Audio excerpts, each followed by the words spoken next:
I found someone else. Let's get a divorce. In the midst of our catastrophically broken relationship, my husband Mike asked me for a divorce. Mike always berated me for my lifestyle choices, but without any objections, I agreed to the divorce because I knew the real reason why he wanted to divorce. Fine, there we go. I signed a lawyer's contract. When I handed it back to Mike, he looked at me, puzzled by my lack of resistance. I'm not going to refuse the divorce. I'll make sure you see help in this world. Right after the divorce process started, I was on my way somewhere. My name is Christine. I'm the wife of Mike, CEO of a real estate company. Currently, I'm being handed a contract of a lawyer who assists divorce from my husband, who I've been with for 10 years. This all began about 6 months ago. Business still keeping you busy? Mike, who runs the real estate business, was rarely at home. It wasn't like this when we first got married, but business must have picked up, and he had more work-related engagements. It became normal for him to be out on business dinners. On weekends, there was no family time, and he was always out. I spent many lonely days at home. We don't have children, and every time Mike left me alone at home, I wondered if it was because I couldn't give him a child. Mike loves kids, so marrying me, who can't have children, must have been a miscalculation on his part.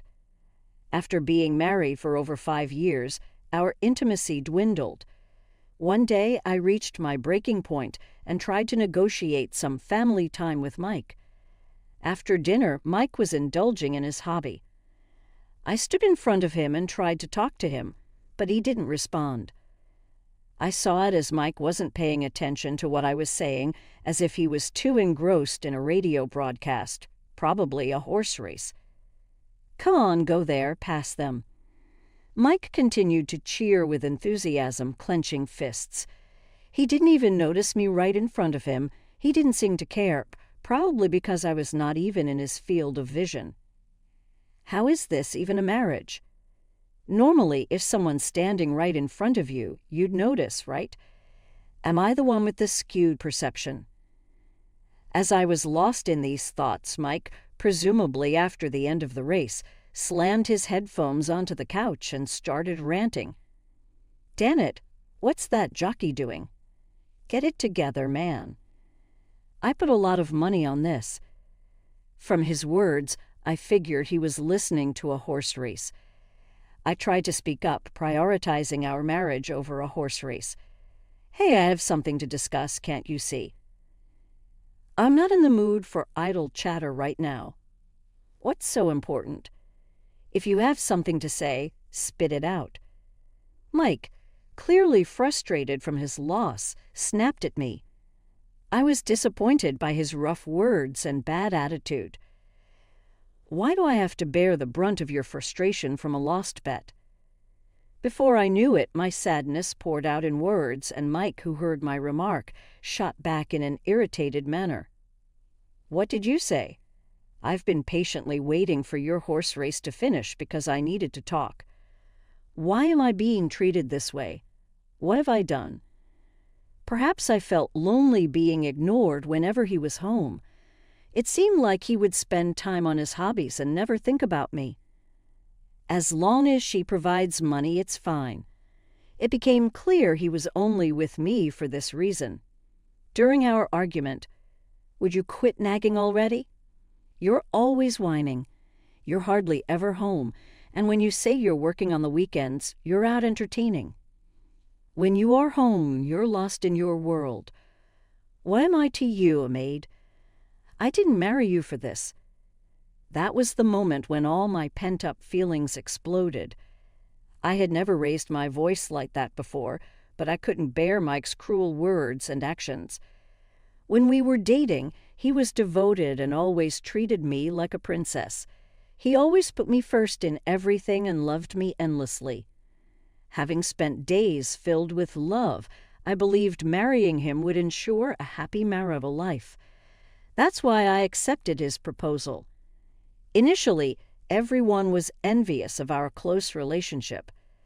Everyone was like, "Mike is a catch, isn't he?" blessing our union.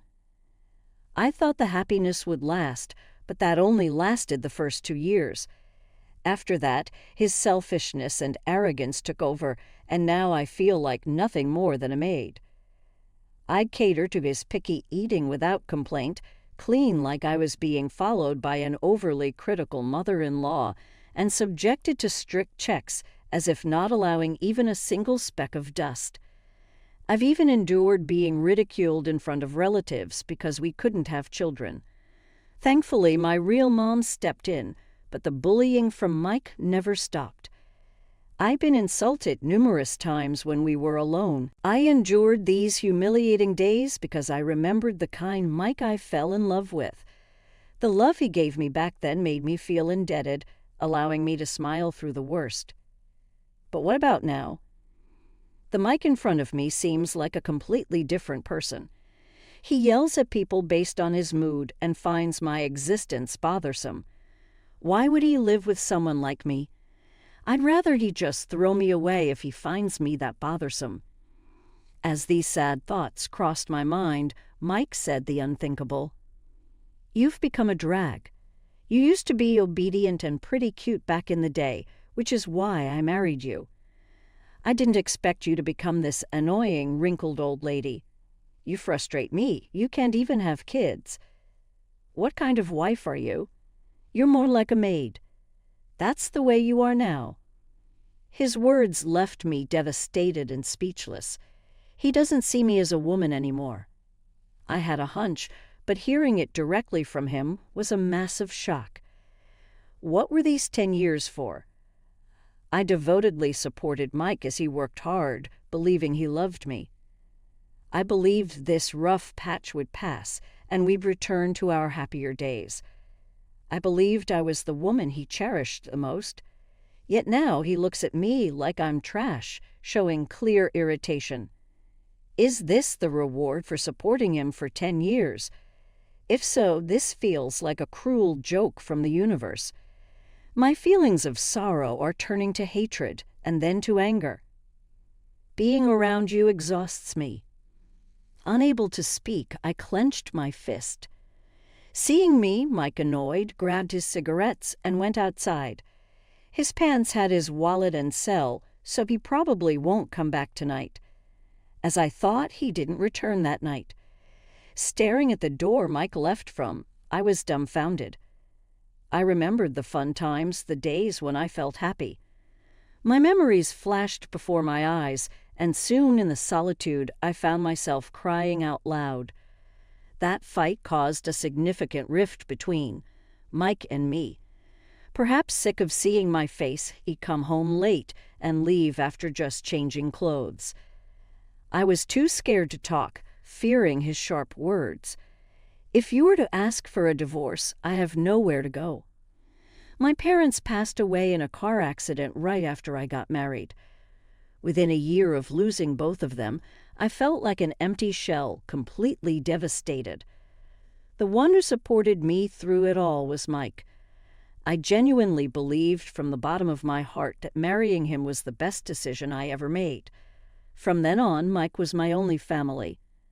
I had no one else to turn to. The only connection I had was with my in-laws, but I could never bring myself to burden them with my woes. Even though they were incredibly kind to me, I believed no parents should have to listen to such complaints about their child. I even worried that if I said something wrong, they might end up disliking me. Back then, I was so timid, always afraid to take action. I started to believe that I might spend my entire life just being there for Mike, almost like a housekeeper. Many nights I lay in bed, these thoughts making me cry. Then, after a while, Mike came home in a surprisingly good mood.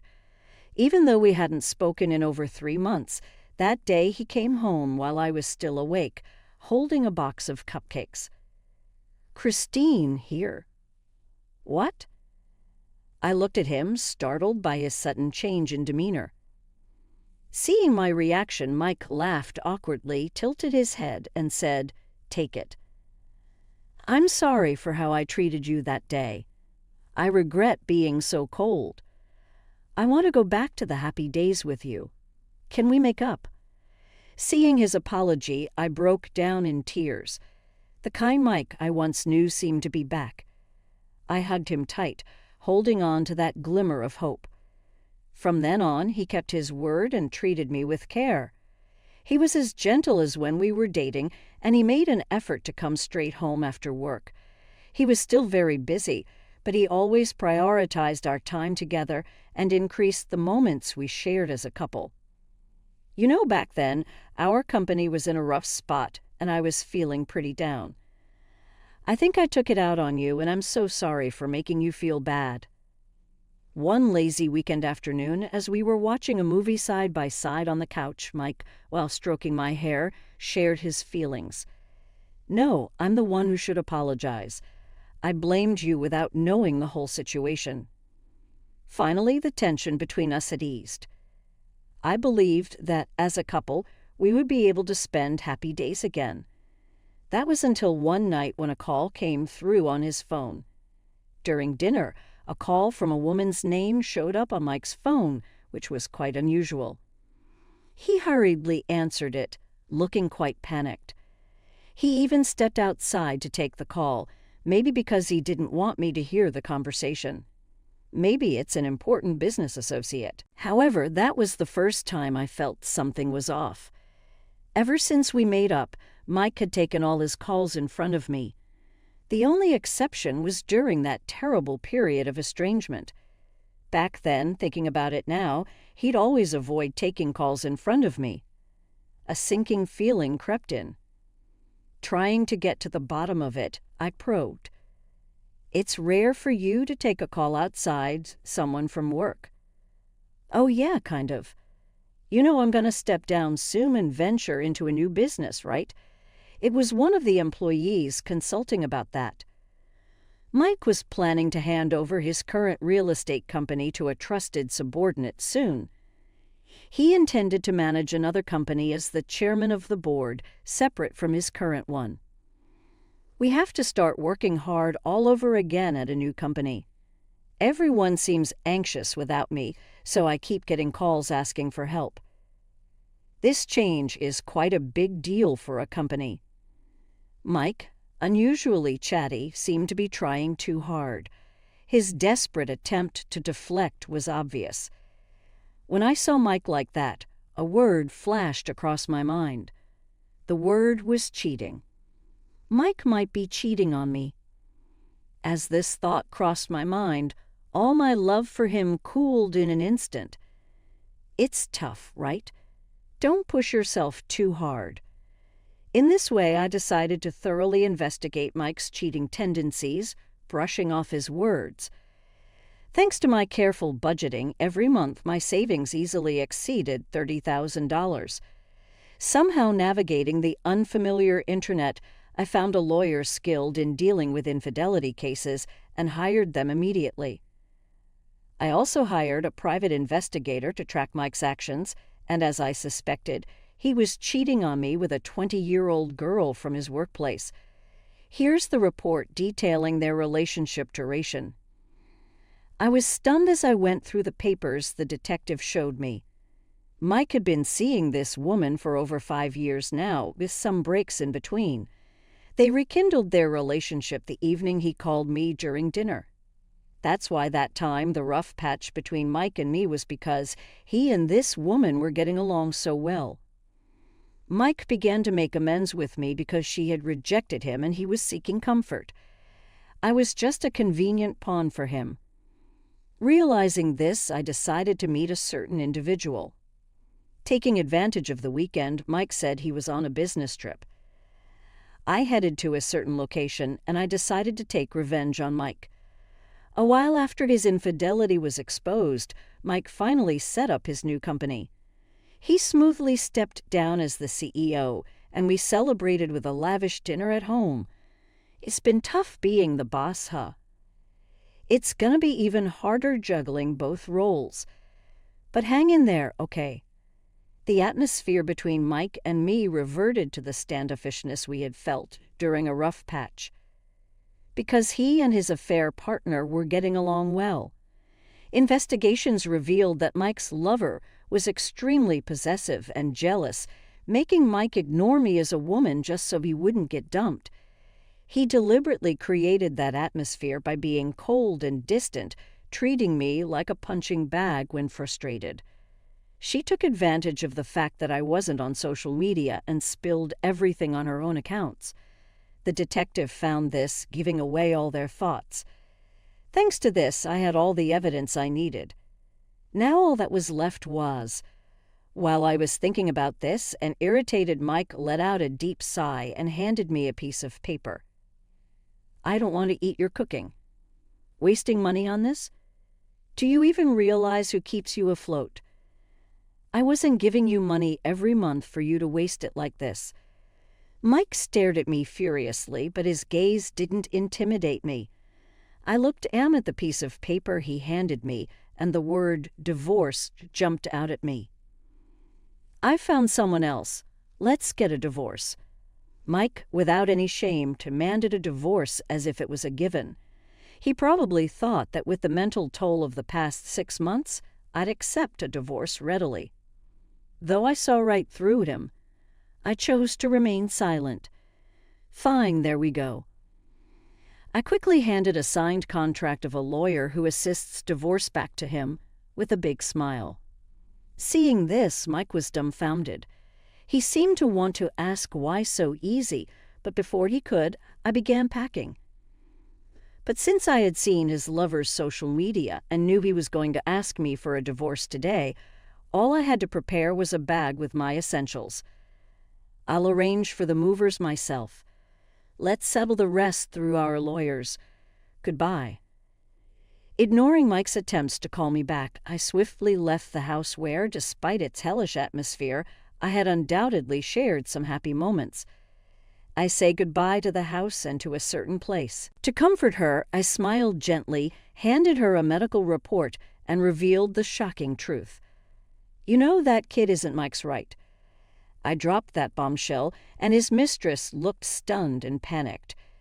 Mike, in a fit of rage, began to confront her. He had to be held back by his father and the other men. I successfully drove a wedge between Mike and his mistress, leading them to break up. She ended up raising the child alone while Mike begged to come back to me. But of course, I turned him away. I also proceeded with the divorce and got a decent chunk of change from the division of property through my lawyer, presented with all the evidence. Mike was utterly defeated and complied with everything the lawyer demanded. After that, with the help of Mike's parents, I began working as a secretary in a company owned by his father. If there's anything we can do to help, just let us know. It's not about making amends for him. We truly see you as our daughter, Christine. His mother thanked me for seeking their counsel during those times. Even though you were going through so much, you were always kind to us. We looked forward to your letters and gifts, always hoping you'd visit us soon, she said, showing me the letters and dried flowers I had sent, which she stored carefully in a keepsake box. You can always lean on us if you want. Don't be shy, consider this your second home. Mike, who was disowned, was not allowed to even set foot in the Smith residence. By a month's time, he stopped trying to forcibly visit. Now that things have settled, I live with his parents. His mother, concerned about me living alone, invited me to stay. Why don't you become our adopted daughter?